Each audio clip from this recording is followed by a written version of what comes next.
நான் உங்கள் ஏமலை பேசுகிறேன். சவுதியிலேருந்து. சவுதியில் என்னென்ன வேலை செய்யணும் பாருங்கள்.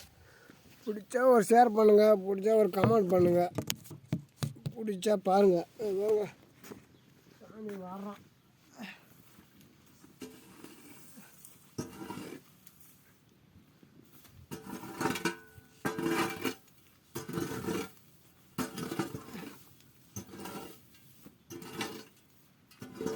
சவுதியில் வந்து என்ன வரணும்னு கேட்டால் சாணி தான் வர்றோம் பாருங்கள்.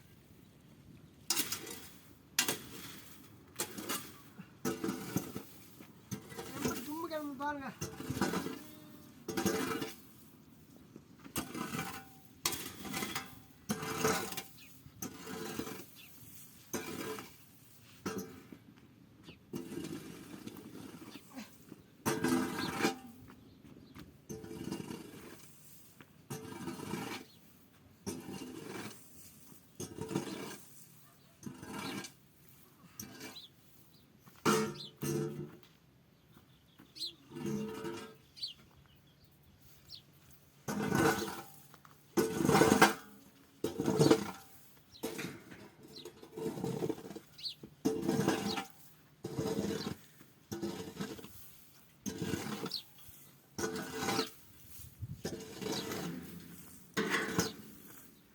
சவுதியில் வந்து என்ன வரணும்னு கேட்டால் வந்து சவுதியில் வந்து ஆட்டு சாணி தான் வர்றோம் பாருங்கள்.